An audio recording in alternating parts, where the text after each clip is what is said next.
नमस्कार दोस्तों, एक बार फिर से आप सभी का स्वागत है सिविल सर्विस इंस्टीट्यूट में।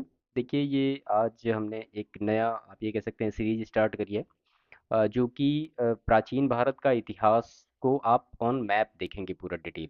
ठीक है। तो यहाँ पे जैसे मान लिया हमने सबसे पहले ये लिख रखा है, प्राग ऐतिहासिक काल के बारे में सारी डिटेल है। तो इससे रिलेटेड जो मैपिंग आपको मिलेगी, मैपिंग की सारी जो मतलब आप ये कह सकते हैं कि कहाँ कहाँ पे कौन कौन से स्थान पाए गए, जैसे कि पूरा पाषाणकालीन स्थल है। तो वो कौन कौन से इंपॉर्टेंट स्थल हैं जो कि यहाँ पे हमने इसको ड्रा करके रखे हैं। देखिए, प्रश्न जो पूछने का तरीका होता है वो अधिकतर तो यही पूछा जाता है कि मान लिया बेलन घाटी है, तो बेलन घाटी किस स्टेट में है और उनके लिए महत्वपूर्ण चीज़ें वहाँ पे हमें क्या क्या मिली हैं। ठीक है। तो ऐसे ही जो पूरा पाषाणकालीन स्तर जो मतलब आप ये कह सकते हैं इंपॉर्टेंट है, वो सारे हमने लेके रखे हैं यहाँ पे। फिर मध्य जो पाषाणकालीन स्थल हैं उसके बारे में आपको यहाँ पे डिटेल मिलेगा कि कौन कौन से स्टेट में हैं और उनसे रिलेटेड क्या महत्वपूर्ण चीज़ें हैं, वो मैं यहाँ पे लिखता चलूँगा। ठीक है। और बाद में इसकी पीडीएफ आपको हमारे टेलीग्राम चैनल पे शेयर हो जाएगी। तो जो टेलीग्राम का चैनल है उसको, हमारा जो ग्रुप है उसको ज्वाइन कर लीजिए आप, और इसकी पीडीएफ आपको वहाँ पे मिलेगी। इसके बाद फिर जैसे नौपाषाणकालीन स्तर हैं, तो ये प्रथम खाद्य उत्पादक एक था पूरा। तो इसमें कौन कौन से जो प्लेसेस हैं काफ़ी इंपॉर्टेंट हैं परीक्षा की दृष्टि से, तो हमने यहाँ पे ये पूरे लेके रखे हैं। ठीक है। तो इस तरह से पूरा डिस्कशन रखेंगे हम। जैसे कि अभी हम प्राचीन भारत के इतिहास को स्टार्ट कर रहे हैं, और इसके बाद फिर मध्यकाल पे आएंगे, उसके बाद फिर आधुनिक काल पे आएंगे, और ये सारी चीज़ें हम केवल मैप से ही पूरा करते चलेंगे। ठीक है। तो एक तो इंडिया का मैप होगा, उससे रिलेटेड जो भी महत्वपूर्ण चीज़ें होंगी, जो इंपॉर्टेंट चीज़ें होंगी परीक्षा की दृष्टि से, और भी जो मतलब रिलेवेंट चीज़ें होंगी जो परीक्षा में पूछी जा सकती हैं, तो उनको हम यहाँ पे वन बाय वन डिस्कस करते चलेंगे। ठीक है। तो चलिए यहाँ पे वन बाय वन सारी चीज़ों को हम शुरू करते हैं। ये एंशियंट हिस्ट्री का पहला टॉपिक होगा। ठीक है। टॉपिक नंबर फर्स्ट होगा ये एंशियंट हिस्ट्री का। क्लियर। तो देखिए, यहाँ पे जो टॉपिक है प्राग ऐतिहासिक संस्कृति। अब इसमें आप प्राग ऐतिहासिक संस्कृति के बारे में डिटेल आपने पहले से पढ़ भी रखा होगा। तो बेसिकली इसको हम तीन पार्ट में डिवाइड करते हैं। तो पहला तो आता है हमारा कौन सा, वो आता है हमारा पुरा पाषाण काल। ठीक है। तो पुरा पाषाण काल आता है, फिर उसके बाद आता है क्या, मध्य पाषाण काल, और उसके बाद फिर आता है क्या, नवपाषाण काल। ठीक है।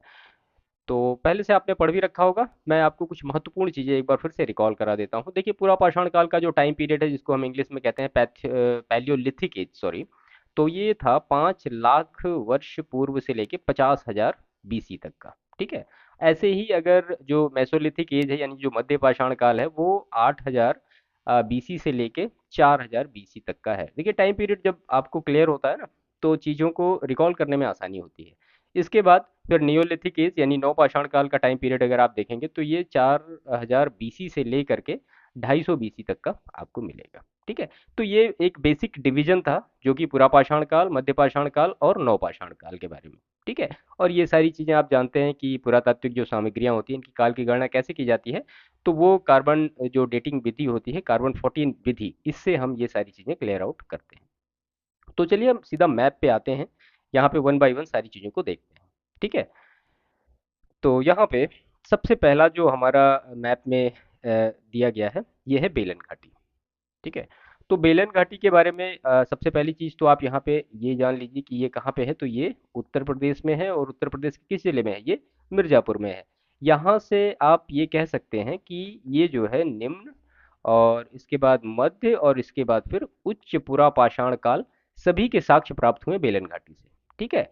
और एक महत्वपूर्ण चीज़ के बारे में और, कि यहाँ के लोहदा नाला, याद रखिएगा, लोहदा नाला से क्या मिला है, हड्डी की बनी हुई मात्र देवी की मूर्ति प्राप्त हुई है। ठीक है।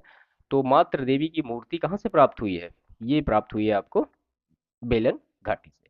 क्लियर। तो ये कुछ महत्वपूर्ण चीजें थी बेलन घाटी के बारे में, जो परीक्षाओं में अक्सर पूछा जाता है। इसके बाद अगर हम अपने नेक्स्ट उसको देखें, तो यहाँ पे आपको मिलेगा भीमबेटका। तो भीमबेटका के बारे में डिटेल आप यहाँ पे देख सकते हैं। तो देखिए, भीमबेटका कहाँ पे है, तो ये एमपी में है। और एमपी में कहाँ पे भाई, तो ये रायसेन डिस्ट्रिक्ट। नाम याद रखिएगा, कई बार प्रश्न इससे पूछे गए हैं, और कई बार इस तरह से भी प्रश्न पूछे गए किस डिस्ट्रिक्ट में है।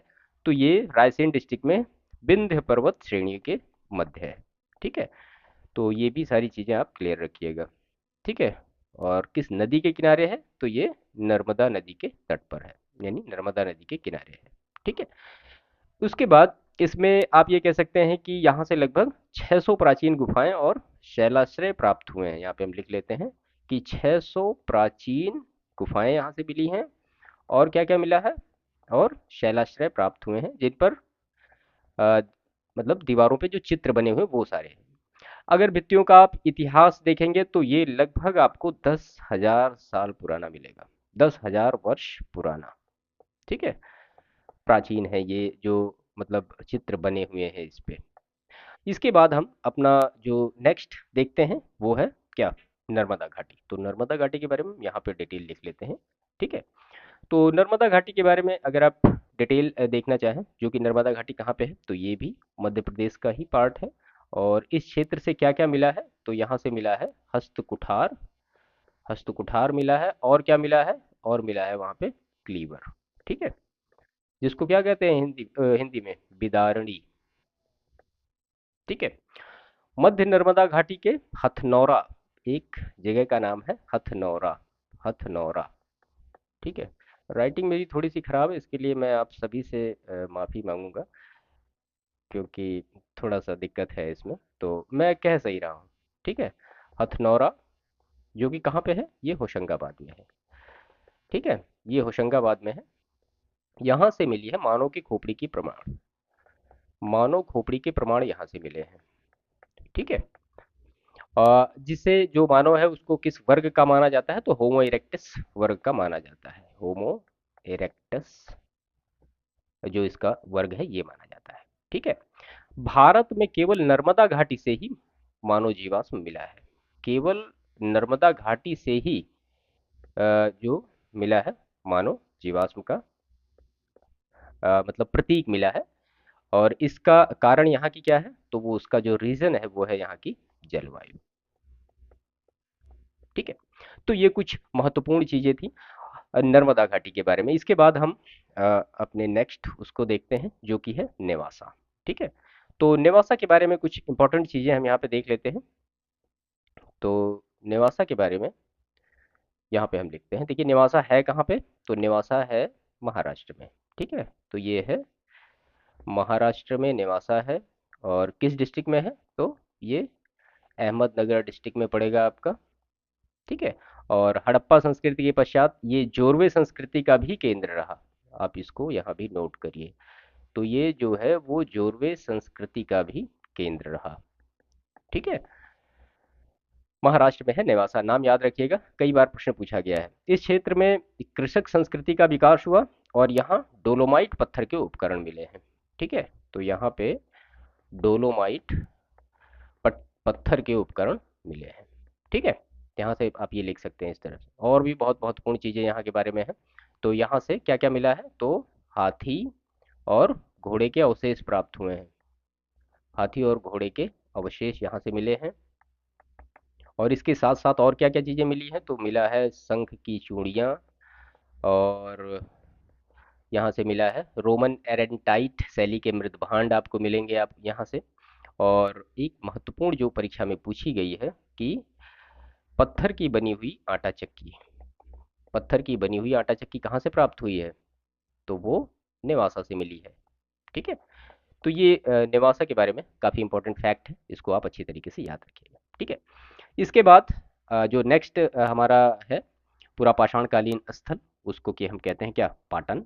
और ये पाटन कहाँ पे है भाई, तो ये भी सेम महाराष्ट्र का ही पार्ट है, ये भी महाराष्ट्र में ही पड़ता है। और यहाँ से क्या क्या मिला है, तो यहाँ से मिला है शुतुरमुर्ग के अंडे मिले हैं यहाँ से।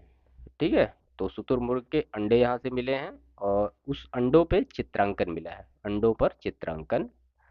ठीक है, और यहाँ से सीप का बना हुआ मनका आपको मिलेगा, पाटन से सीप का बना मनका प्राप्त हुआ है, जो कि क्या है, जो कि इंडस वैली सिविलाइजेशन की मतलब काफ़ी इंपॉर्टेंट विशेषता है, आप ये समझ रहे होंगे, सिंधु घाटी सभ्यता की काफ़ी विशेष विशेषता है। ये कहाँ से मिला है, ये पाटन से मिला है। ठीक है, तो ये कुछ महत्वपूर्ण चीज़ें थी जो कि पूरा पाषाणकालीन स्थल थे, जिसके बारे में हमने आपको सारी डिटेल यहाँ पे बताई कि क्या क्या है प्रागैतिहासिक ऐतिहासिक संस्कृति के बारे में। और जो बेलन घाटी है, भीमबेटका है, नर्मदा घाटी है, नेवासा है, पाटन। आई थिंक ये 5 प्लेसेस हैं, आपको याद करने में ज़्यादा दिक्कत नहीं होगी। और ये ऑन मैप है तो आपको चीज़ें वैसे भी क्लियर होंगी। देखिए मैप की जो चीज़ें होती हैं वो अच्छी तरीके से हमें याद होती हैं, ठीक है। बाकी जो एक बेसिक कंसेप्ट इसका कि जो प्रागैतिहासिक संस्कृति है वो क्या है, मतलब उसमें पैलियोलिथिक क्या है, मेसोलिथिक क्या है, नियोलिथिक क्या है, उनके टाइम पीरियड क्या क्या है। तो हमने यहाँ पे आपको अभी सिर्फ ये बताया कि जो पैलियोलिथिक एज है जो कि 5 लाख वर्ष पूर्व से लेके 50,000 बीसी तक का था, उसके जो इंपॉर्टेंट प्लेसेस थे और वहाँ पे जो इंपॉर्टेंट चीज़ें मिली वो सारी हमने यहाँ पे करी है, ठीक है। इसके बाद हम अब देखते हैं मध्य पाषाणकालीन स्थल के बारे में, ठीक है। तो ये आ गया हमारा मध्य पाषाणकालीन स्थल, जो कि क्या क्या है हम यहाँ पे देखते रहते हैं वन बाय वन सारी चीज़ों को, ठीक है। चलिए, तो इसमें आप ये प्लेसेस देख रहे हैं सारे। हाँ, पहले एक चीज़ तो मैं आपको बताना भूल गया यहाँ पे। देखिए, जो पुरा पाषाणकालीन स्थल था वो आखेटक व खाद्य संग्राहक था, ठीक है। और मध्य पाषाणकालीन जो स्थल है वो भी आखेटक और पशुपालक ही रहा है। तो आखेटक और खाद्य संग्राहक तो पुरा पाषाणकालीन स्थल रहा है, लेकिन मध्य पाषाणकालीन स्थल आखेटक तो था लेकिन खाद्य संग्राहक की जगह वो क्या करने लगा था, वो पशुओं को भी पालने लगा था। तो ये थोड़ा सा डिफरेंस है, इसको आप अच्छी तरीके से समझिएगा, और याद करने वाली चीजें भी है तो इनको याद भी रखिएगा। क्लियर। चलिए, तो यहाँ पे सबसे पहले हम देखते हैं बागौर। तो बागौर कहाँ पे भाई? तो ये बागौर आपको मिलेगा यहाँ पे, जो कि है राजस्थान का पार्ट। आई थिंक क्लियर हो रहा होगा, ये बागौर है ना। तो बागौर यहाँ पे हम इसको लिख भी देते हैं, ये कहाँ का पार्ट है, ये राजस्थान का पार्ट है बागौर। और किस जिले में है, तो इसको यहाँ पे करते हैं हम, ये भीलवाड़ा जिले में है, भीलवाड़ा डिस्ट्रिक्ट में है। और ये किस नदी के किनारे है, तो ये कोठारी नदी के किनारे है। कोठारी नदी के किनारे है। कोठारी नदी क्या है, तो ये बनास की सब्सिडरी है, बनास की सहायक नदी है, ठीक है, इसके तट पर स्थित है। और आप ये कह सकते हैं कि इंडिया का सबसे बड़ा, यहाँ पे लिख दीजिए आप, भूलने का नहीं, भारत का सबसे बड़ा मध्य पाषाणकालिक स्थल है ये, ठीक है। भारत का सबसे बड़ा मध्य पाषाणकालिक स्थल यही है। मेसोलिथिक एज ये है, एमए का मतलब मेसोलिथिक एज, आप इसको समझिएगा सही से, ठीक है। और इसके उत्खनन की बात करेंगे तो उत्खनन कराया था बी एन मिश्र जी ने, बी एन मिश्र जी ने इसका उत्खनन कराया था। और यहाँ से कृषि यानी एग्रीकल्चर और हस्बेंड्री यानी पशुपालन, दोनों के साक्ष्य यहाँ से मिले हैं। और यहाँ से आपको मानव कंकाल भी यहाँ पे मिला है, ठीक है। और झोपड़ियों के मतलब अंदर फर्श के निर्माण के साक्ष्य भी मिले हैं यहाँ पे, ठीक है। तो झोपड़ी के अंदर फर्श। देखिए यही सारी चीजें हैं जो पूछी जाती हैं एग्जाम में, और फिर बाद में जब परीक्षा में आता है तो हमें लगता है ये आ कहाँ से रहा है सारा, ठीक है। तो वो सारी चीजें हमने यहाँ पे कंसाइज करने की कोशिश करी है। क्लियर। तो ये बागौर के बारे में कुछ इंपॉर्टेंट चीजें थी, इसको आप अच्छी तरीके से याद रखिएगा। चलिए, इसके बाद हम देखते हैं लंगनाज के बारे में, जो कि कहाँ है, ये आप देख रहे हैं लंगनाज, जो कि है गुजरात में। यहाँ पे है ये, गुजरात में लंगनाज है। क्लियर।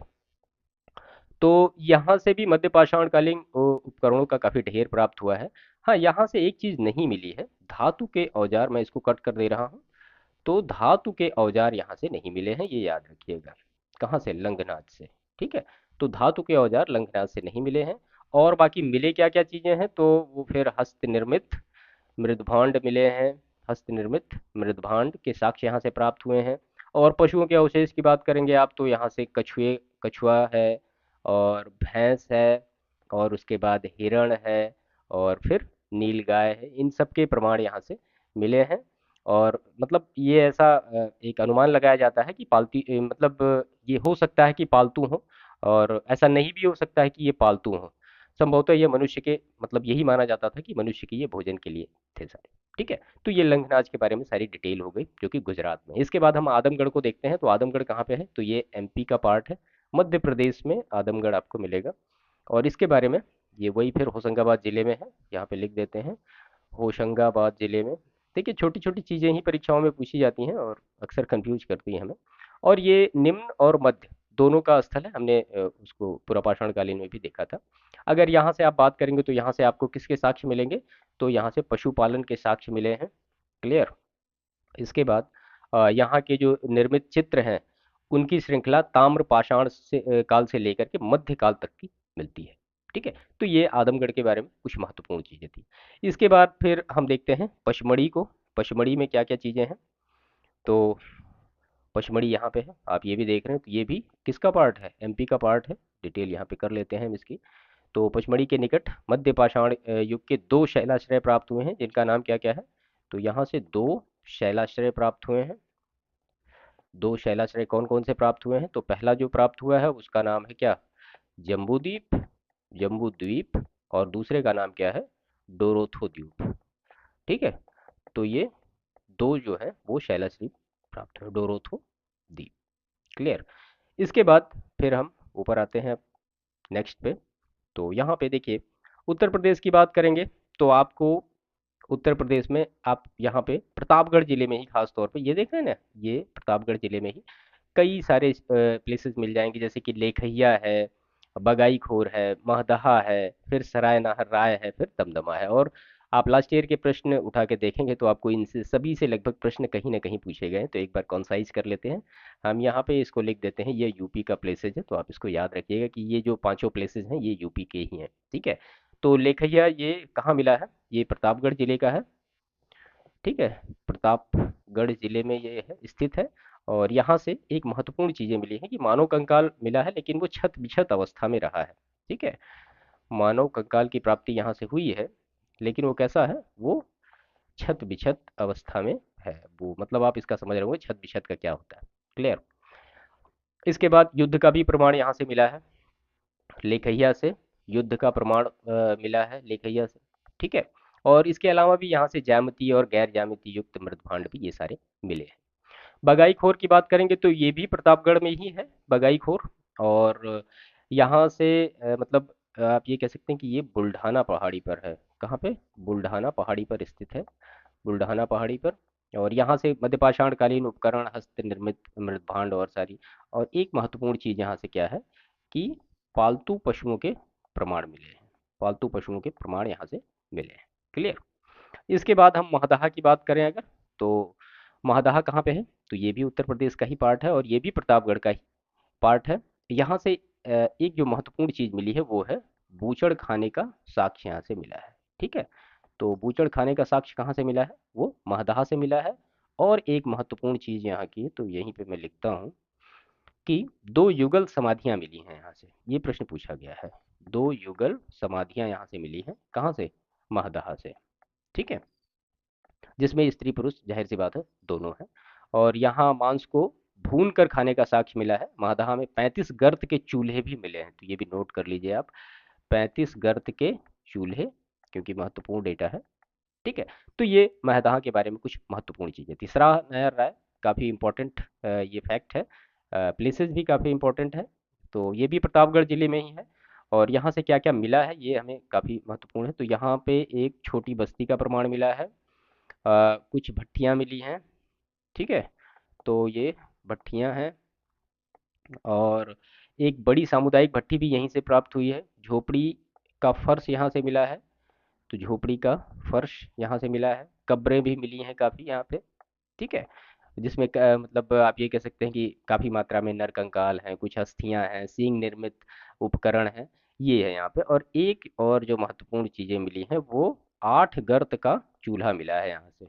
ठीक है, तो 8 गर्त का चूल्हा कहाँ से मिला है, वो मिला है सराहनाहर राय से। क्लियर। जिसमें मतलब जैसे आज की वो तंदूर होती है जिसमें बनाया जाता है, तो वो सारा इस तरह से है। और 35 गर्ज के चूल्हे कहाँ से मिले हैं, तो वो महदाहा से मिले हैं, ये आपने यहाँ पे देखा होगा। क्लियर। इसके बाद फिर इसमें उत्तर प्रदेश में एक जो लास्ट प्लेसेज है वो कौन सा है, वो है दमदमा। तो दमदमा के बारे में हम देखते हैं। तो यहाँ पे थोड़ा नीचे ही आके लिख लेते हैं। ठीक है, आप इसको समझ जाइएगा। ये है दमदमा, ये भी उत्तर प्रदेश में ही पड़ता है। और यहाँ पे अगर आप कहें तो आपको मिलेंगे, सील मिला है, उसके बाद लोढ़ा, वो जो सिल लोढ़ा होता है। ठीक है, सिल लोढ़े और हथौड़े के प्रमाण मिले हैं यहाँ से। क्लियर। और मतलब आभूषण भी कुछ मिले हैं, आभूषण भी आपको कुछ यहाँ से मिले हैं। और कुछ कंकाल मिले हैं जिसमें पक्षियाँ हैं, और उसके बाद मछलियाँ हैं, और फिर कछुओं की हड्डी, कछुए की हड्डी ये भी मिली है। ठीक है, तो ये कुछ महत्वपूर्ण चीज़ें थी दमदमा से, जो कि कहाँ पे है, पट्टी प्रतापगढ़ उत्तर प्रदेश में। तो ये आपने पांचों प्लेस के बारे में अच्छी तरीके से देखा होगा कि कहाँ पे क्या क्या चीज़ें मिली हैं। देखिए बहुत महत्वपूर्ण डेटा है, और इस तरह से मतलब जैसे हमें करना चाहिए सामान्यतः। तो आई होप, मैं उम्मीद यही करता हूँ कि इस तरह से अगर आप पढ़ के जाएंगे तो आपके प्रश्न फंसेंगे नहीं, प्रश्न चाहे जहाँ से आएंगे आप उनको आसानी से कर सकते हैं। ठीक है, चलिए। इसके बाद फिर इसमें एक बचा हुआ है, कौन सा? तिलवाड़ा, जो कि है बाड़मेर राजस्थान में, ये यहाँ पे है। ठीक है, तो इसके बारे में देख लेते हैं कुछ महत्वपूर्ण चीज़ें तिलवाड़ा के बारे में। देखिए ये बाड़मेर में है, और राजस्थान, आप यहाँ पे लिख दीजिए इसको, ये बाड़मेर और राजस्थान। ठीक है, बाड़मेर राजस्थान का ये पार्ट है। और यहाँ से पश्चिमतम आप ये कह सकते हैं कि पाषाणकालीन स्थल मिले हैं। और पहला चरण, मतलब आप ये, तो तिलवारा से जो है यहाँ पे दो सांस्कृतिक चरण मिले हैं। कौन कौन से मिले हैं? तो पहले में तो आपको मिलेगा सूक्ष्म औजारों की प्रधानता रही है पहले चरण में, सूक्ष्म औजारों की प्रधानता, सूक्ष्म औजारों की प्रधानता। और दूसरे में, दूसरे चरण की बात करें, दो चरण में मिले यहाँ पे, चाक पर बने हुए मिट्टी के बर्तन, मिट्टी के बर्तन मिले हैं, जो कि किस पे बने हैं? चाक पे बने हैं। ठीक है, चाक समझ रहे होंगे आप। और कुछ लोहे के टुकड़े मिले हैं, सॉरी, कुछ आपको लोहे के टुकड़े मिले हैं यहाँ से। ठीक है, तो ये लोहे के टुकड़े यहाँ से मिले हैं। ठीक है, तो ये तिलवारा के बारे में कुछ महत्वपूर्ण डेटा था जो कि हमने यहाँ पे डिस्कस किया। एक प्लेस और बचा है इसमें जो सबसे नीचे है, क्या है वो? टेरी है ना? तो टेरी, ये कहाँ पे है भाई? तो ये तमिलनाडु में है, तमिलनाडु में है टेरी। क्लियर? और यहाँ से मतलब आप ये कह सकते हैं कि प्रस्तर उद्योग यानी पत्थर उद्योग के बारे में, प्रस्तर उद्योग का कच्चा माल यहाँ से प्राप्त होता है, का कच्चा माल। ठीक है, अब प्रस्तर उद्योग में क्या क्या चीजें आती थी? तो स्फटिक है, ये सारी चीजें, मतलब होता है ना स्फटिक, ये इस तरह से जो चीजें बनाई जाती थी वो सारा चीज यहाँ टेरी से जाता था। टेरी कहाँ पे है? तमिलनाडु में है। इंपॉर्टेंट चीज ये है क्योंकि कई बार इस तरह प्रश्न आ सकते हैं।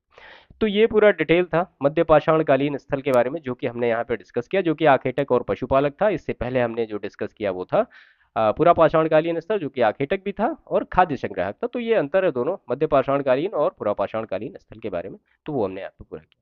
चलिए इसके बाद हम देखते हैं फिर नवपाषाणकालीन स्थल के बारे में, जो कि प्रथम खाद्य उत्पादक माना जाता है नवपाषाणकालीन स्थल के बारे में। ठीक है, अब इसमें बहुत सारी चीजें हैं और हम वन बाय वन इसको डिस्कस करना शुरू करेंगे। क्लियर? तो सबसे पहले इसमें जो आएगा आपका, यहाँ पे आपको मिलेगा बुर्ज होम के बारे में। ठीक है, तो बुर्ज होम कहाँ पे है भाई? तो सीधा सा बात है, बुर्ज होम जम्मू कश्मीर में है। कुछ महत्वपूर्ण चीजें इसके बारे में देख लीजिए क्योंकि इससे प्रश्न अक्सर पूछे गए भाई।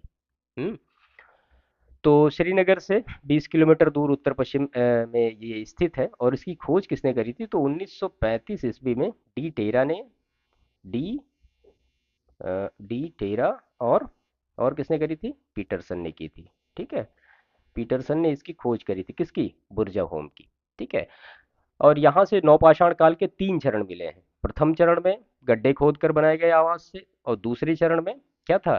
जिसमें झोपड़ियों के साक्ष्य मिले, और तीसरे चरण में कंकड़ मिट्टी के आदि जो घर बने हैं वो बने हैं। ठीक है, तो ये तीन चरण के बारे में आप याद रखिएगा। अक्सर जो पूछा जाता है बुर्जा होम के बारे में कि क्या है, तो वही गड्ढे खोद कर बनाए गए आवास के बारे में, जिनको हम गर्तवास कहते हैं, उनके बारे में कई बार प्रश्न पूछा गया है। लेकिन बुर्ज होम से तीन टाइप के जो चरण मिले हैं वो इस तरह से मिले हैं। आई थिंक ये क्लियर हुआ होगा। तो बुर्ज होम से सबसे जो महत्वपूर्ण डेटा है वो मानव के साथ कुत्ते का दफनाया जाना, मानव के साथ कुत्ते को दफनाया गया है। ठीक है, तो कुत्ते का दफनाना ये मिला है आप यहाँ से। और मतलब ये मध्य एशियाई नवपाषाण कालीन संस्कृति की एक रूपता को दर्शाती है। जैसे कि पहले मध्य एशिया में ये सारी चीजें होती थी, यहाँ के लोग क्या करते थे भाई? तो वो कृषि और पशुपालन इन दोनों चीजों से परिचित नहीं थे। ठीक है, तो कौन नहीं परिचित था? ये बुर्जहोम के लोग। ठीक है, तो परिचित नहीं थे। और उनके जीवन का मेन आधार फिर क्या बचा था? तो वो बचा था मत्स्यन और आखेट, यही करते थे वो, मत्स्यन और आखेट यहाँ से करते थे। ठीक है, हड्डी के बने अस्त्र शस्त्र यहाँ से मिले हैं, तीर बर्छे ये सारी चीजें मिली हैं।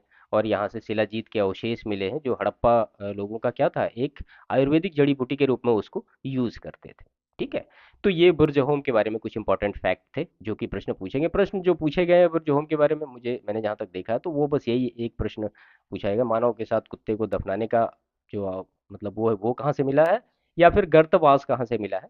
तो मैंने बुर्ज होम के बारे में आपको तीन चीजें बताई कि ये तीन चरणीय था। तो प्रथम चरण में क्या था कि गड्ढे खोदकर घर बनाए जाते थे, दूसरे चरण में क्या था कि झोपड़ी ऐसी बनाई जाती थी, और तीसरे चरण में क्या था कि कंकड़ और मिट्टी को मिलाकर घर बनाए जाते। तो ये तीन चरण में सारी चीजें चल रही। क्लियर। चलिए, इसके बाद फिर हम यहाँ पे देखते हैं क्या आएगा। गुफ्फ कराल है। तो ये गुफ्फ कराल कहाँ है भाई? तो ये भी जम्मू कश्मीर में ही है, जम्मू और कश्मीर में ही है गुफ्फ कराल। इससे कुछ महत्वपूर्ण चीजें देख लेते हैं। ये श्रीनगर में, मतलब श्रीनगर से 41 किलोमीटर की दूरी पर दक्षिण पश्चिम में स्थित है, और ये भी मतलब बुर्ज होम जो संस्कृति का एक भाग है, क्योंकि आप देख रहे हैं नियर अबाउट है सारा। और यहाँ से कृषि और पशुपालन दोनों के साक्ष्य मिले हैं, कृषि पशुपालन के साक्ष्य यहाँ से मिले हैं। क्लियर। और यहाँ से और भी महत्वपूर्ण चीजें हैं कि गर्तवास तो मिलेगा ही मिलेगा, क्योंकि बगल में ही है सब कुछ। तो गर्तवास मिला है यहाँ से, और पत्थर हड्डियों के औजार मिले हैं। किसके औजार मिले हैं? पत्थर और हड्डियों के औजार मिले हैं। मृद भांडों की विविधता यहाँ से मिली है, सिलबट्टे के साथ हड्डी की बनी सुइयां, ये इंपॉर्टेंट है, हड्डी की बनी सुइयां यहाँ से प्राप्त हुई हैं। ठीक है, हड्डी की बनी सुइयां यहाँ से प्राप्त हुई हैं गुफा कराल से। क्लियर। तो ये हो गया। तो महगड़ा और पंचो, या महगरा, जो भी नाम इस तरह से कहते हैं उसको हम। तो महगड़ा और पंचो, इसके बारे में डिटेल देखते हैं, तो हम यहीं पे इसको लिख लेते हैं। देखिए, ये यूपी का पार्ट है, आप समझ रहे हैं, ये उत्तर प्रदेश का पार्ट है पूरा। हम्म। और ये गंगा नदी के दक्षिण में स्थित विंध्य, आप ये कह सकते हैं कि विंध्य श्रेणी के निकट इलाहाबाद उत्तर प्रदेश में स्थित है। और यहाँ से गोलाकार आयताकार झोपड़ियाँ मिली हैं। कैसी झोपड़ी मिली है? तो गोलाकार और आयताकार, आयताकार झोपड़ी मिली है। कहाँ से? महगढ़ा से। क्लियर। और यहाँ से सावा घास उगाने के साक्ष्य मिले हैं। सावा, सावा घास, आई थिंक ये एक टाइप का चावल होता है, मतलब मुझे जहाँ तक याद है। बाकी क्या है, आप कमेंट करके बताइएगा अगर आप में से कोई जानता हो कि सावा घास क्या होती है। ठीक है। इसके अतिरिक्त रस्सी छाप मृदभांड भी प्राप्त हुए हैं यहाँ से, रस्सी छाप मृदभांड। क्लियर। तो ये तो ये महगढ़ा और पंचों से सारी चीज़ें मिली हैं। इसके बाद फिर हम नेक्स्ट को देखते हैं, जो कि है चिरांद। चिरांद कहाँ पे है भाई? तो ये है चिरांद यहाँ पे। ये बिहार का पार्ट पड़ेगा, बिहार में स्थित, छपरा में है, घाघरा नदी के किनारे स्थित है। ये भी लिख लीजिए, क्या पता पूछ ही लें, घाघरा नदी के किनारे। और यहाँ से जो मिले हैं वही हड्डी के बने उपकरण, हड्डी के उपकरण यहाँ से प्राप्त हुए हैं। और यहाँ से हस्त निर्मित, चाक निर्मित, वही मतलब हाथ, आप ये कह सकते हैं, हाँ, हस्त निर्मित और चाक निर्मित, दोनों चाक निर्मित मृद भांड यहाँ से मिले हैं। ठीक है। कहाँ से? चिरांद से। चिरांद कहाँ पे है? तो ये बिहार में है। ठीक है। तो ये कुछ महत्वपूर्ण चीजें थी। इसके बाद हम नेक्स्ट अपना देखते हैं। तो उत्तनूर कहाँ पे है? तो उत्तनूर जो है ये तेलंगाना में है। इसकी लोकेशन के हिसाब से आप देख पा रहे होंगे, तेलंगाना में है उत्तनूर। हम्म। और ये कृष्णा नदी के तट पर स्थित है। यहाँ से हड़प्पा संस्कृति के जो साक्ष्य मिलते हैं, कृष्णा नदी के तट पर स्थित है। और यहाँ की अर्थव्यवस्था कैसी थी? वो कृषि और पशुपालन पर आधारित थी। ठीक है, कृषि और पशुपालन पर आधारित थी यहाँ की अर्थव्यवस्था। और यहाँ के जो मकान थे वो कैसे थे? तो जो मकान थे यहाँ के, वो कैसे थे? वो गोल थे एवं चौकोर थे। ठीक है, गोल और चौकोर दोनों टाइप के मकान बनते थे यहाँ पे। दीवारें जो थी वो बांस और मिट्टी की बनाई जाती थी, और मृदभांड चाक पर बनाए जाते थे। और यहाँ से एक महत्वपूर्ण चीज जो है वो क्या है? राख के टीले प्राप्त हुए हैं। ठीक है, तो राख के टीले यहाँ से प्राप्त हुए उत्तनूर से। क्लियर। इसके बाद फिर हम नेक्स्ट देखते हैं। हमारा एक जो फेमस जगह है वो है क्या? वो है कोल्डीवा। ठीक है।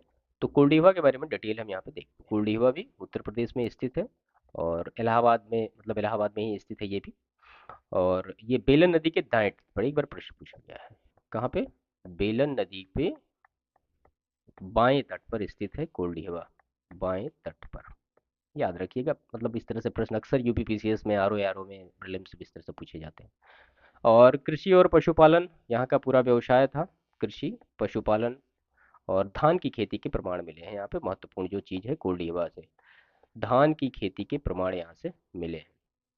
या आप ये कह सकते हैं कि चावल की जो प्राचीनतम साक्ष्य हैं वो यहीं से मिले हैं। चावल के साक्ष्य यहाँ से मिले हैं, प्राचीनतम। ठीक है। अनाज रखने के लिए यहाँ पे घड़े का प्रयोग किया जाता था, और औजारों के रूप में वही कुल्हाड़ी है, ब्लेड है, इनका जो प्रयोग होता था। यहाँ से नवपाषाण काल, ताम्र एवं लौह युग के भी प्रमाण देखे जा सकते हैं। कहाँ से? तो ये गोल्ड युग से। क्लियर। इसके बाद फिर नेक्स्ट जो है हमारा मेहरगढ़ है। तो मेहरगढ़ के बारे में हम डिटेल यहाँ पे देख लेते हैं कि मेहरगढ़ कहाँ पे है। तो मेहरगढ़ आप जैसा जान पा रहे होंगे, ये पाकिस्तान का पार्ट है, और बलूचिस्तान प्रांत में है, वहाँ पे बोलन दर्रे के निकट। ठीक है। तो बोलन दर्रे के निकट है ये मेहरगढ़। क्लियर। यहाँ से भी वही कृषि के प्राचीनतम साक्ष्य प्राप्त हुए हैं।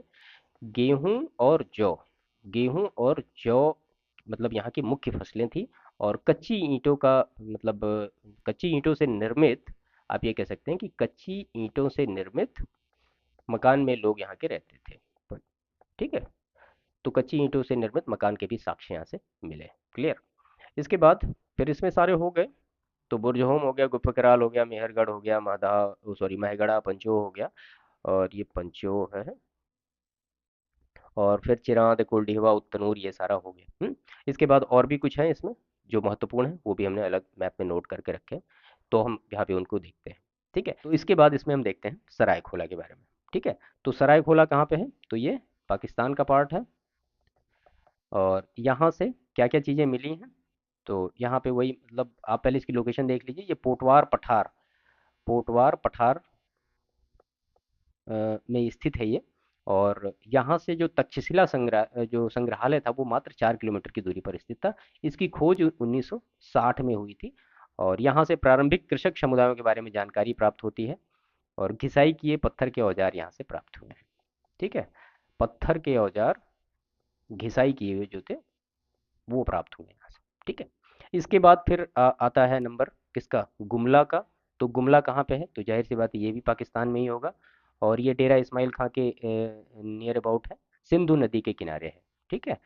सिंधु नदी के किनारे है ये स्थित। और सामुदायिक अंगीठियां और अनगढ़े किस्म के लघु पाषाण उपकरण प्राप्त हुए हैं। तो इसको नोट कर लीजिए, सामुदायिक अंगीठियां। ठीक है। वैसे ये जो मैं लिख रहा हूँ, ये आपको इसकी पूरी पीडीएफ हमारे टेलीग्राम चैनल पे मिल जाएगी।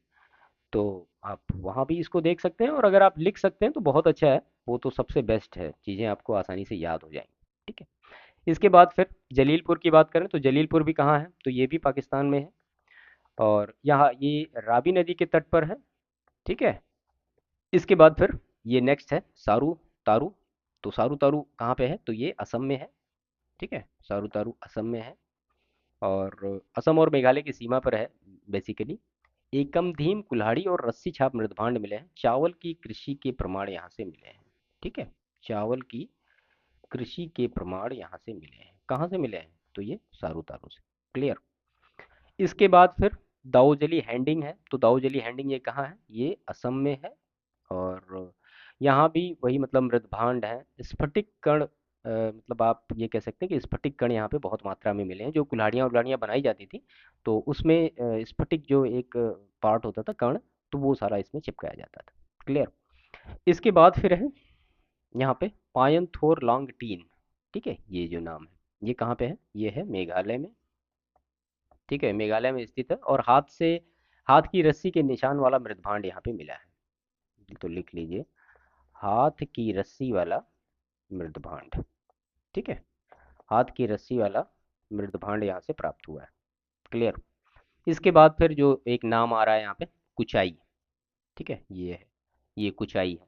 तो कुचाई कहाँ पे है? तो कुचाई उड़ीसा में है। यहाँ पे लिख दीजिए, कुचाई है उड़ीसा में। और ये मयूरभंज जिले में मतलब स्थित है। और बुरहावलंग एक नदी है, उसके तट पर स्थित है। यहाँ से भी वही मतलब फरसा है, छेनी है, मूसल है, लोढ़े, हस्त मृदभांड, ये सारी चीज़ें कुचाई से भी प्राप्त हुई हैं। इसके बाद अगर आप बात करेंगे पोंचमपल्ली की, तो पोंचमपल्ली कहाँ पे है? तो ये है तेलंगाना में। तो लिख दीजिए यहाँ पे, तेलंगाना में है पोंचमपल्ली। और पहले ये आंध्र प्रदेश में था। एक नौपाषाण कालीन स्थल है। यहाँ पे सर्वप्रथम उगाई गई फसल कौन सी थी? तो वो थी रागी। इंपॉर्टेंट फैक्ट है ये, रागी, जिसको कि मिलेट हम कहते हैं। और यहाँ कृषि कार्य गौड़ ही रहने के संकेत प्राप्त होते हैं, क्योंकि औजार में कुदाल कुदाल और खंती का साक्ष्य मिला है। तो ये महत्वपूर्ण डेटा है। रागी सर्वप्रथम कहाँ उगाई गई? तो वो पोंचमपल्ली, तेलंगाना में उगाई गई। ठीक है। इसके बाद फिर नेक्स्ट जो एक प्लेस है, वो है क्या, संगन कल्लू। संगन कल्लू के बारे में हम डिटेल देखते हैं। तो ये संगन कल्लू यहाँ पे है। और संगन कल्लू कहाँ पे पड़ेगा, तो ये पड़ेगा आपका कर्नाटक में। और कर्नाटक के बेल्लारी जिले में स्थित है। और यहाँ से भी नौपाषाणकालीन पुरास्थल जो है वो सारे प्राप्त हुए हैं। लाल रंग वाले आधार और गहरे नीले रंग, बैगनी रंग के मिट्टी के बर्तन यहाँ पे प्राप्त हुए हैं। तो मिट्टी के बर्तन कैसे कैसे रंग के प्राप्त हुए हैं, मिट्टी के बर्तन, ठीक है, कौन कौन से रंग के, एक तो लाल रंग के, और उसके बाद फिर नीले रंग के, और उसके बाद फिर बैंगनी रंग के। क्लियर, तो ये सारे संगन कल्लू से ही प्राप्त हुए हैं हमें। इसके बाद फिर हल्लूर। ये हल्लूर आप देख रहे हैं, ये कहाँ पे है, तो ये हल्लूर है कर्नाटक में। हल्लूर कहाँ पे है, कर्नाटक में है। और कृष्णा नदी के दक्षिण में स्थित है ये लिख लीजिए, कृष्णा के दक्षिण में स्थित है हल्लूर। ठीक है, यहाँ से महापाषाण युगीन कब्र के अवशेष प्राप्त हुए हैं, महत्वपूर्ण फैक्ट है, महापाषाण युगीन कब्र। ठीक है, तो ये इसके अवशेष यहाँ से प्राप्त हुए। पशुपालन भी यहाँ के साक्ष्य थे। और रागी, चना, बाजरा की खेती के भी साक्ष्य यहाँ से प्राप्त हुए हैं। रागी, चना और कौन सा, बाजरा, इसके भी साक्ष्य यहाँ से प्राप्त हुए हैं। क्लियर। इसके बाद हम नीचे देखते हैं इसमें। तो इसमें तीन प्लेसेस और बचे हैं। एक तो बचा है नागार्जुन कोंड, और पिकलीहल और ब्रह्मगिरी। तो नागार्जुन कोंड के बारे में हम डिटेल यहाँ पे देखते हैं, जो कि है कहाँ पे, नागार्जुन कोंड ये है आंध्र प्रदेश में। आंध्र प्रदेश में नागार्जुन कोंड, ठीक है। और ये नलगोंडा जिले में आंध्र प्रदेश के पड़ेगा। और पशुपालन से पहले कृषि का आरंभ यहाँ पे हो गया था, ये महत्वपूर्ण चीज है। तो पशुपालन यहाँ पे बाद में हुआ, पशुपालन से पहले कृषि का विकास। पशुपालन से पहले क्या, कृषि का विकास यहाँ पे हो गया था। ठीक है। और यहाँ से आवासों के धुंधले चिन्ह प्राप्त हुए हैं, हस्त निर्मित भूरे मृदभांड प्राप्त हुए हैं, ये सारी चीजें। यहाँ के लोगों को खेती का अल्प ज्ञान था पहले। क्लियर। इसके बाद फिर आपको मिलेगा ब्रह्मगिरी, जो कि कहाँ पे है, तो ये ब्रह्मगिरी है कर्नाटक में। ब्रह्मगिरी कर्नाटक में है। और कर्नाटक के चित्रदुर्ग डिस्ट्रिक्ट में पड़ेगा। पशुपालन, कृषि के साक्ष्य, ये सारी चीजें मिली हैं। वयस्कों के 100 जमीन में तथा बच्चों के 100 कलश में रखकर दफनाए जाते थे, महत्वपूर्ण डेटा बिल्कुल। तो वयस्क के जो शव थे वो जमीन में दफनाए जाते थे, और बच्चों के जो शव थे वो कहाँ पे, कलश में रखकर या घड़े में रखकर दफनाए जाते थे। ठीक है,